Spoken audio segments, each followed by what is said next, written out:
பேசவே வரல ஆக்சுவலி.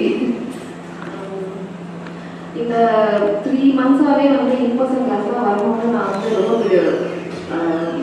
முடிவு பண்ணி வந்து இன்பர்சன் கிளாஸ் வந்துட்டு இருந்தேன். ஒரு நாளும் சண்டே கிளாஸ் கஷ்டமாக இருந்துச்சு, ஃபஸ்ட்டு வந்துட்டு இருந்தேன். அது வந்து ஒரு நாளும் மிஸ் பண்ணாமல் யோகா ப்ராக்டிஸ் பண்ணி அவங்களுக்கு சொன்ன எல்லா பயிற்சியும் பண்ணணும்னு நினைப்பேன் நான் யூஸ்வலாக. அது பண்ணினேன். முடிஞ்ச வரைக்கும் ஒரு 2 நாள் 3 நாள் மிஸ் பண்ணியிருக்கேன் தொடர்ந்து.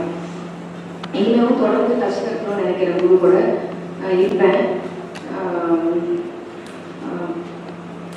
நான் என்கிட்ட என்ன சேஞ்ச் இருக்குன்னு நானே அசஸ் பண்ணி பார்க்குறப்ப கொஞ்சம் நல்லாவே அமைதியாக இருக்கேன். யூஸ்வலாக அஜிட்டடாக இருப்பேன். ரொம்ப கோவம் வரும், அதெல்லாம் வரதில்லை. ஸோ லைஃப் எப்படி போனாலும் பரவாயில்ல அப்படின்னு ஜஸ்ட் ஆல் அக்செப்ட் இந்த லைஃப்ல வேணும். ரொம்ப அமைதியாக இருக்கிறது தான் ரொம்ப பர்டிகுலரான விஷயம். Thank you so much.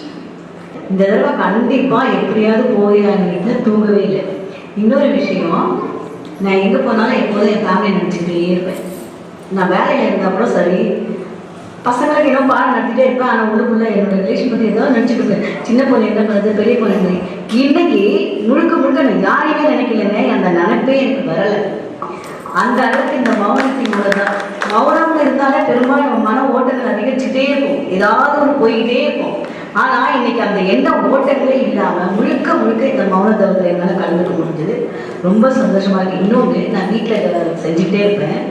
கண்டிப்பாக குருஜியோட ஆசீர்வாதத்தினால எல்லாருமே எங்கள் ஃபேமிலி ஆச்சரியப்படுற அளவுக்கு ஒரு முன்னேற்றம் வரும்னு நான் இன்னைக்கு வந்து முழு நம்பிக்கையோடு இருக்கேன். கண்டிப்பாக இது நடக்கும்னு நம்புகிறேன்.